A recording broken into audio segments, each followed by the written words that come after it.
J'en viens au dernier point à notre ordre du jour qui concerne la situation de la Porte Montmartre. Et la parole est à Christian Noyer. Oui, Monsieur le maire. Ce vœu porte sur la sécurité et la propreté, ainsi que l'assistance aux personnes vulnérables, porte Montmartre. On constate la recrudescence de la vente de la sauvette porte Montmartre.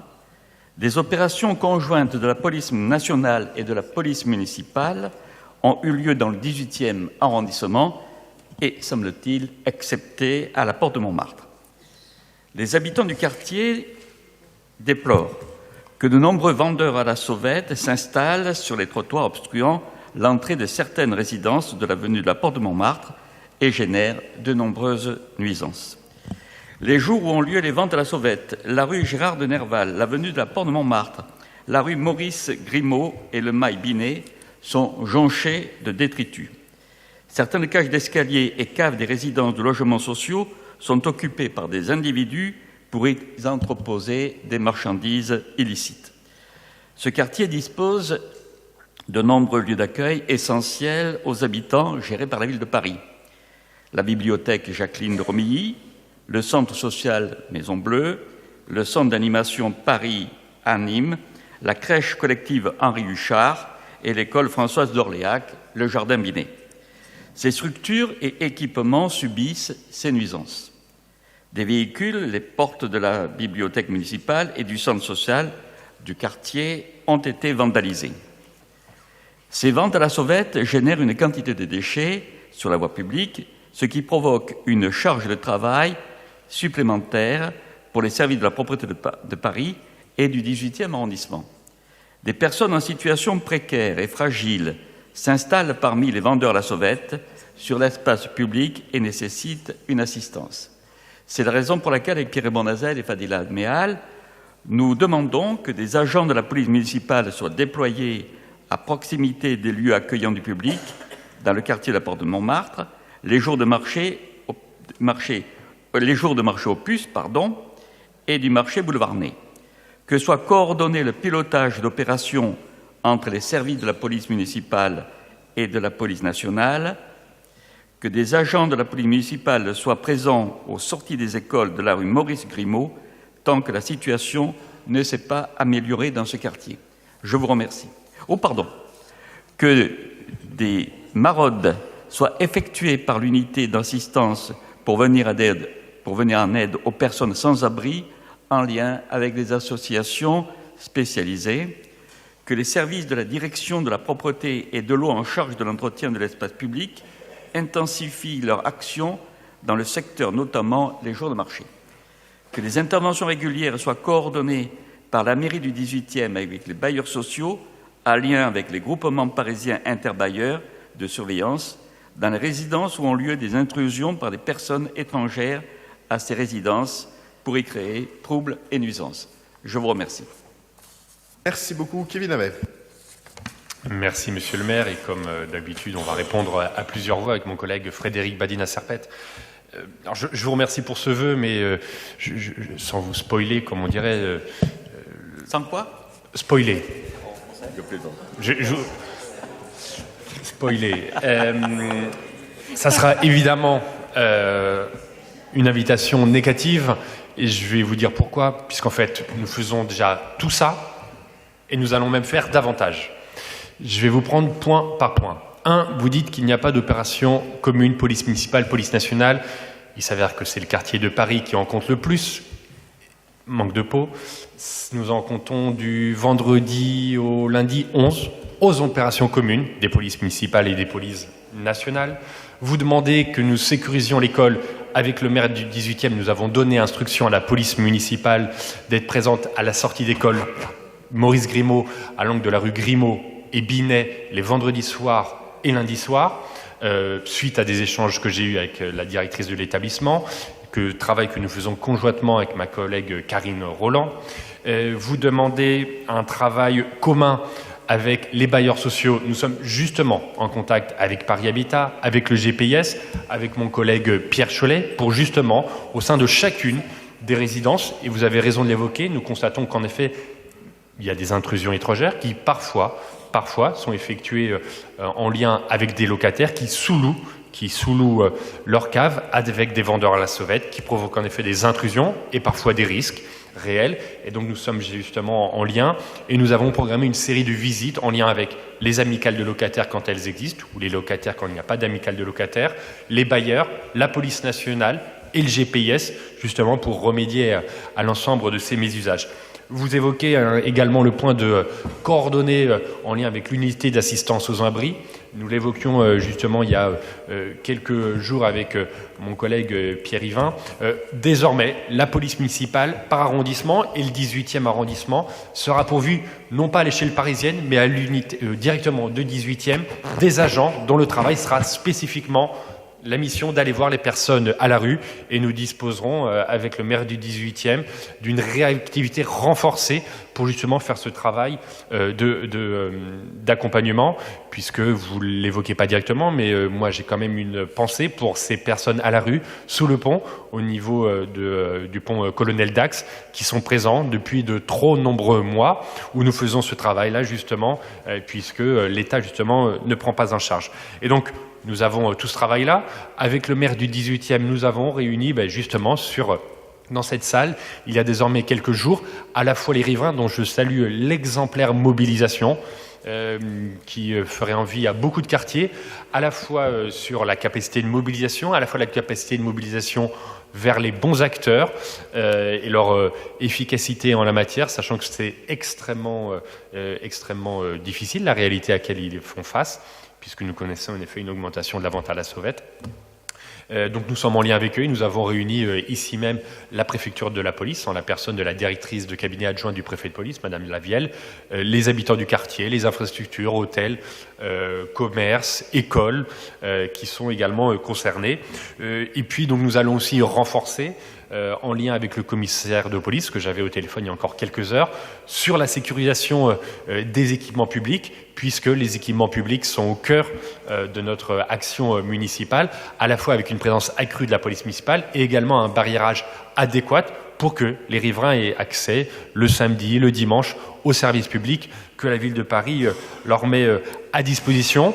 Nous allons faire un point régulier avec à la fois les riverains qui sont mobilisés, les services de la ville de Paris et les services de la préfecture de police. C'est un dialogue de confiance, mais un dialogue exigeant que nous avons avec la préfecture de police pour que nous puissions avoir un renforcement des moyens. Nous faisons ce travail-là en dépit du silence médiatique, je tiens à le souligner, ou en dépit aussi également de la mobilisation sur différents réseaux sociaux. Et comme souvent, notre action n'est pas guidée par le buzz, mais justement par les besoins des riverains. Frédéric Badina-Serpette. Merci Monsieur le maire pour compléter les propos de Kevin Havet, qui sont déjà évidemment très complets, mais le sujet de la propreté est souvent lié au sujet de la sécurité et l'inverse.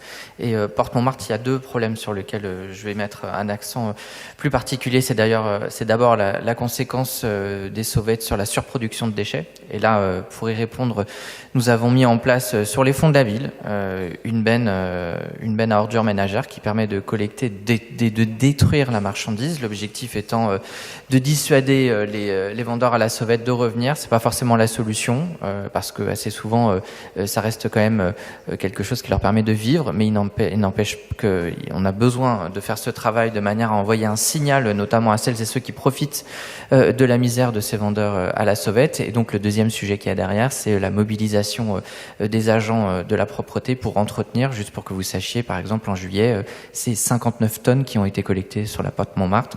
En août, 66, ça donne une idée du problème. Et donc derrière, c'est des moyens supplémentaires que nous mettons en lavage, en traitement de l'espace public avec les balayeurs. Et ce sur quoi nous avons certainement besoin peut-être d'avancer un petit peu plus, c'est ce que nous avons évoqué avec les habitantes et les habitants ici même et vendredi sur le terrain. C'est peut-être aussi une meilleure coordination entre les agents de la ville et la police municipale pour faire en sorte qu'à partir du moment où les bennes sont passées pour collecter et détruire, eh bien nous soyons immédiatement passés derrière pour nettoyer l'espace public et que les habitants voient que nous sommes efficaces dans l'action et que nous souhaitons résoudre le plus possible les problématiques qu'ils peuvent subir au quotidien. Voilà. Donc on a encore beaucoup de travail, mais comme vous pouvez le voir, il y a déjà beaucoup de choses qui ont été faites. Merci beaucoup pour tous ces éléments, Rudolf Granier, et ensuite on va passer au vote. J'imagine que le vœu est maintenu. Alors, Monsieur Honoré, maintenez-vous votre vœu. Vous avez raison, c'est une bonne question, parce que s'il n'était pas... Je n'aurais pas d'explication de vote s'il ne l'était pas, donc... Allez-y. Alors, d'abord, Monsieur Havet et Monsieur Badina-Serpette, les problèmes Porte-Montmartre sont si anciens et récurrents que vous irez dire vous-même aux habitants que tout va bien et qu'ils ont tort de se plaindre. Et puis, je voudrais faire une remarque. Alors, j'ai pas très bien compris ce que vous avez dit. Alors, en fait, on vous a juste demandé si vous mainteniez votre vœu ou pas. Hein. Oui, mais on vous a pas demandé une deuxième intervention sur le même sujet. Les locataires sous-louaient leur cave. Oui.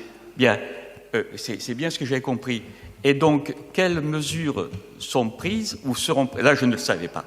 Mais quelles actions vont être prises je propose pour que mettre vous en un parlez... terme à cette situation? Je propose que vous en parliez en tête-à-tête. La question qui était posée, c'est maintenez-vous ou pas ce vœu? Oui, vous permettez quand même je parle, Monsieur le maire. Bah, en fait, sinon, vous faites les questions et les réponses tout seul. Alors, vous allez poser le vœu et vous répondez à ma place. Il y a un règlement. Non, je ne sais pas. Bien. Donc, Monsieur Havet, non, je Christian, vous répète, je vous Christian, redemande, pas sur ce s'il ton vous plaît, et pas de cette façon. Savoir, puisque il y a un règlement vous nous dites intérieur dans ce qu'il conseil y a d'arrondissement. Des locataires qui sous-louent leur Ça va cave. pas ou quoi? Quelle action Mais il est vous allez malade. mener? Oh, il y a un règlement intérieur dans ce conseil Oui, mais d'arrondissement monsieur- et c'est pas vous qui présidez la séance. Non, donc monsieur, vous... j'attends une réponse, c'est tout, c'est calme. Christian, vous me parlez pas sur ce ton. Ben, J'ai je jamais parle vu sur ça. ce ton, non. J'ai jamais vu ça. Non, Vous mais coupez si, votre vous l'avez micro. déjà vu. Christian, vous Oui. coupez votre micro, ça suffit. Oui, mais après, j'aimerais pas que oui. Monsieur Havet nous réponde. Christian Honoré, il y a un règlement, Oui, Éric Lejoindre. il y a J'aimerais un qu'ensuite, règlement Monsieur Havet intérieur nous réponde. dans ce conseil. Merci, Monsieur le maire. Merci, Monsieur Havet. Non, mais il est fou, hein. Il y a un règlement Ça, je intérieur suis- dans ce il y a un règlement Oh, ne intérieur m'insultez pas, dans ce hein. conseil d'arrondissement. Je ne suis pas plus fou. Dans que le vous. règlement intérieur, il est prévu, et vous le savez très bien, qu'on présente le vœu, l'exécutif en la période de Kevin, et en l'occurrence Frédéric Badina, y répond, et ensuite on vote. J'ai une pratique libérale de notre règlement intérieur, parce que c'est comme ça que je fonctionne, et j'aime bien les débats, et j'aime pas couper la parole aux uns et aux autres. J'aime pas tellement qu'on me parle de cette façon-là, cher Christian. C'est pas vous qui présidez la séance, et c'est pas vous qui allez m'expliquer comment on fait pour être maire du 18e. Que les choses soient quand même un tout petit peu claires entre nous. Bien. Donc vous n'avez pas répondu à la question que je vous ai posée, qui était de savoir si le vœu était maintenu ou non, et non, je ne vous redonnais pas la parole pour une deuxième intervention. C'est pas ce qui est dans le règlement intérieur. Donc maintenant, la question, et la seule question qui est posée, c'est maintenez-vous votre vœu ou non, et je ne redonnerai pas la parole pour faire une deuxième réponse au vœu. C'est jamais comme Non, ça qu'on a j'ai fonctionné. très bien compris. Donc, J'ai très bien retirez-vous ou non votre vœu, c'est tout. Ben oui, je le maintiens et Eh bien, alors, j'attendrai si que je le Monsieur maintiens, Havet je donne la réponde à parole question que je lui à ai Monsieur posée Granier sur pour les une locataires. explication de vote.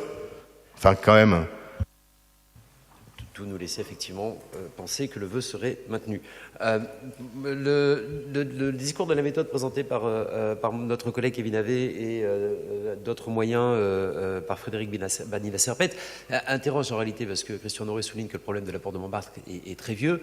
Et moi, je lis tous les jours les rapports de la DPMP. Un jour sur deux, on est entre 20 et 100 évictions de vente à la sauvette. J'ai l'impression que vous videz la mer à la petite cuillère. Et fait notable, le 10 septembre, la police municipale a arrêté un vendeur de cigarettes. Un vendeur de cigarettes en un mois, la police municipale ne peut pas être que utilisée pour ça. Et en tout cas, je pense qu'il y en a beaucoup plus. Et donc, que si elle en trouve un en un mois, c'est qu'il y a un problème de gestion de la police municipale qui est de votre ressort strict. Tout ce que vous avez pu présenter me paraît bien, normal, cohérent même, voire cohérent, mais sauf que ça ne marche pas. Donc n'essayez pas de nous dire que ce que vous êtes en train de faire va fonctionner demain, ça ne marche pas. Tous les jours, la DPMP, un jour sur deux, ça va jusqu'à 150 évictions après les week-ends, etc., plus le tonnage. Alors on avait mis une benne à ordures à un moment, la mairie a payé une benne à ordures pour la mettre là-bas, parce que c'était plus simple et ça allait plus vite, etc. Mais en réalité, vous ne pouvez pas nous dire que ce que vous avez fait avant va marcher après. Parce que manifestement, ça ne fonctionne pas. Donc on aurait pu attendre de votre réponse, Monsieur Havet, un virage à 180 degrés, dire, écoutez, on constate, ça ne fonctionne pas, on fait autre chose. Vous êtes en responsabilité, vous pouvez proposer. Il y a des propositions de la part du groupe à ma droite, mais vous n'avez pas répondu correctement. Vous devriez proposer quelque chose d'autre. Malheureusement, ce n'est pas le cas. Néanmoins, nous abstiendrons sur ce vœu. Je vous remercie. Alors, je vous rassure, la police municipale n'a arrêté personne. Je ne voudrais pas qu'on commence à dire que la police municipale fait des arrestations. Vous savez que nous n'en avons pas les compétences. Quant à moi, il me semble que le fait que ils interviennent est plutôt un signe d'intérêt pour le quartier plutôt que de désintérêt. Effectivement, la situation dure depuis un certain temps, malgré toute l'activité, elle a été décrite que nous réalisons. Sans doute est-ce parce que personne n'a encore trouvé de baguette magique dans ce monde, mais peut-être que le nouveau ministère de l'Intérieur va lui trouver la baguette magique qu'aucun de ses prédécesseurs n'avait trouvée, s'agissant d'une compétence, je le rappelle, à Paris, de la police nationale, donc de l'État. Et si le nouveau ministre de l'Intérieur trouve la formule magique qu'aucun de ses prédécesseurs, quelle que soit leur appartenance politique par ailleurs, n'avait pas trouvé, nous lui en serions sans doute éternellement gré. En attendant, notre rôle de mairie d'arrondissement, c'est de faire face à la réalité, pas d'imaginer des choses, et d'intervenir comme nous le faisons. Et donc je mets aux voix ce vœu avec un avis défavorable, qui est pour, qui est contre, qui s'abstient, il n'est pas adopté. Je vous en remercie. Bonne soirée.